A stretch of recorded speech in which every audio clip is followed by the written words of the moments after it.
who in the Premier League is going to win a trophy? Now, you question the top four. They've got a chance to win a trophy: Premier League, FA Cup, League Cup, and you think, right, are any of them going to want him? Probably not. He's at 30 or the back end of 29, but I think he's 30 now, so they're not really going to come in and sign him. So the question marks over Harry Kane is always, he's now not won a trophy. Now he's probably thinking there's a best opportunity. He could have gone to Lazio by all accounts. They won't win the Italian league, I don't think. I don't believe that. You don't believe? He chose Turkey over Lazio. Apparently, yes. That's the rumours. Look, I've tried to get in touch with Wilf, of course, but his phone's probably blowing up, so he's not got back to me. But I just think it's a huge club. I think there's a lot of Premier League bias in terms of that, in terms of why has he not gone here? Why has he not gone to the Premier League, this club, that club, Spurs, whoever it may be. There's a lot of Premier League bias. Galatasaray is a huge club. It's got huge derbies. He'd have gone to Spurs ahead of Galatasaray, surely. Who knows? What level do you think the Turkey league is compared to the Premier League? Well, I think there's probably question marks over some of the clubs. I think you're probably looking lower end League One, mid end Championship. But I think the Galatasaray's, Fenerbahce, I think they'd finish bottom half Premier League maybe. So I think he's got an opportunity. Got to be careful here. We've got the Bayern fans after us. Now we'll have the Turkish fans. You don't want the Galatasaray fans. They're aggressive, by the way. But I'll have to get the heavies in. I just look at it and I think he's going out there 3 years. He's going to win a trophy. Saudi Arabia won't go away. We know that. By all accounts, it's not going to go away. In 3 years, he could potentially go out to Saudi Arabia. And passionate fans. I'm gutted. I want to see him stay. I want to see him in the Premier League. I wanted to see him stay. I don't think it's a great move. You spoke to Wilf, your former teammate, shortly before the season had finished, I think, Darren Ambrose, and you did ask him what he believes his legacy will be at Crystal Palace. Here's what he said to you.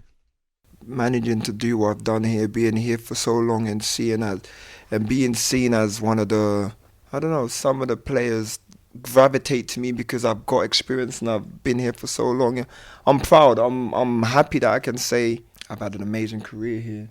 So yeah, every day is just, a blessing really, because I didn't think I'd accomplish play as many games as I have in the Prem, especially with Palace. I just want to be remembered as someone that was passionate, loved the club, and just gave 110% every time I stepped out onto the pitch. I feel like that's just me in a nutshell, passionate. And so, yeah, that's what I want to be remembered as. When Wilf went out there, you know what you got with Wilf. When you listen to him there, his love for Crystal Palace clearly shines through. So it does go back to the question that right at the start of this debate, we understand that he'd been offered £200,000 a week to stay at Palace. That would have made him their top earner. He was already, so he'd effectively be breaking his own record. It would have probably ensured that he saw out his career at Selhurst Park. He's a local boy. I just can't understand why he's willing to give that up to go and play for Galatasaray. I mean, people get questioned about having no ambition. And then is this that ambitious? But then a player moves from a football club. If he stays at Crystal Palace, brilliant. He'll have a statue built. He probably will anyway. He's got a mural outside Selhurst Park. But he decides to leave football. I mean, wherever texts come in saying disrespect to Galatasaray, disrespect to BeIN. Ambrose is jealous he only stayed in the Prem. I mean, that is so factually incorrect. One, I didn't only stay in the Prem. I wish I did. I went to Greece and played. I haven't disrespected Galatasaray. I said I'm glad he's actually making a move.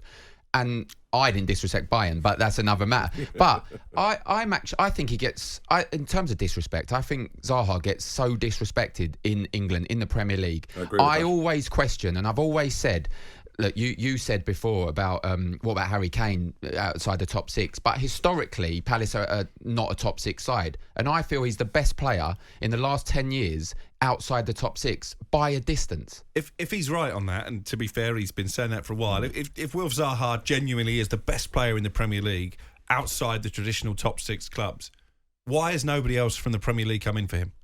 Times have changed. His age, obviously his injury record the last 2 seasons maybe hasn't been as ever present as he has been historically.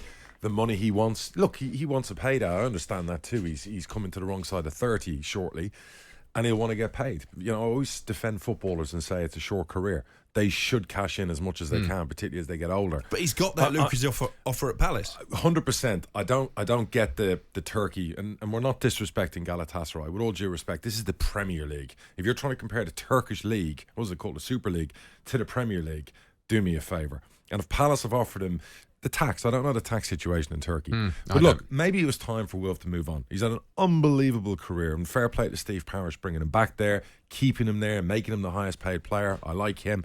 Maybe it's time for him to move on. I'm shocked there isn't a top 8, top 9 Premier League side hasn't given him a 3-year deal. That's what I mean. Unless there is, I am shocked. Unless there is a top 8, top 9, but there's not. Because he wouldn't go to Turkey if there was. Why wouldn't he? Unless there's a top 6, why wouldn't he go to Turkey? Why wouldn't he go and play European football? Okay, forget the European football for a second. Well, no, let's focus on the Would European you leave football. the Premier League for the Turkish league in the prime of your career if the money was, say, 20% more? But what we don't know whether there was Premier League clubs in for him, for one. So he's not left the Premier League. You're saying Lazio were in for him. And I think he needs another challenge. I think he needs another challenge. I agree with that. And it was probably the best time to leave, by the way, Crystal Palace. If we're going off track a little bit, with the emergence of Elise and Eze and players like that at Crystal Palace. Yep. They've got a young player, Raksaki, coming through the ranks as well. Yep. By all accounts, Love the him. next Zaha. I think it was a good time for him to leave. So he now probably thinks towards the back end of my career, I want to go away. I want to try and win a trophy. Yeah. He's probably felt Galatasaray are the best opportunity in terms of Fenerbahce or Fair enough. Lazio, whoever it may be. He could probably have got a deal at another Premier League side, but he would be battling again like he was at Crystal Palace. I think he's a fantastic player. I think he deserves an opportunity at European football. And he's spoken about that openly. He wants European football. They should get Champions League. I know we're saying we don't know that, but they should. I tell you what, there are some massive names in this qualifying rounds for the Champions League. It's already underway qualifying, and they could be up against Galatasaray, the giants of HJK Helsinki. They could play Slovan Bratislava, Ludogorets, Astana, Karabakh. You're taking a mix. You're having a dig there, but you're confirming my point I make, that they should be playing Champions League football. If they don't qualify with the names you've just mentioned, with Wilfried Zaha in the team, with Mario Kart in the team, by all accounts, Dries Mertens, they've got a good side. You know, for me, they are trying to make moves, Galatasaray. It's a huge city. It's a huge football club. It's an iconic football It's club. an iconic football club. No doubt about it. There's no disrespect in BeIN here. Disrespect that I had was in the Bundesliga. I think it's not as good as the Premier League. That's what I said. Nobody can disagree with that. That's a fact. That's a fact. But nor is the Turkish Super League, and that's a fact as well. Correct. I just think he needs another challenge. I was being a bit facetious reading out those list of names. Let's talk about Michael Elise very quickly, because I was told last night the interest from Chelsea in the Crystal Palace midfielder forward, if you like, winger, I guess, is genuine. Yeah. There's been talk of a release clause.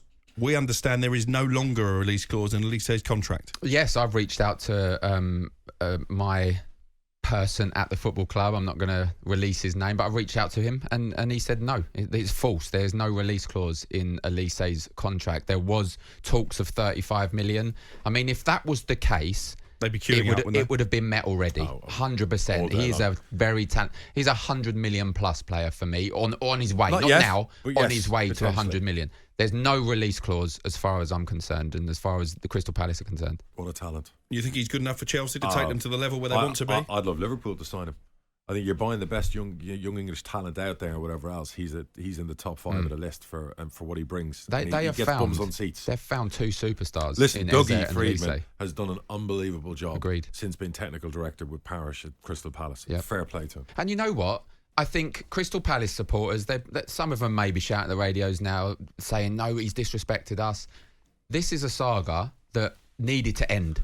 Roy Hodgson now needs to plan without him. I think he has been. He's an experienced enough manager, Roy. He'd have been planning without him. It's the 24th of July. People have He's to not get signed over a contract. People have to get over the disrespect of Kane and whatever else. Yeah. This is people's lives.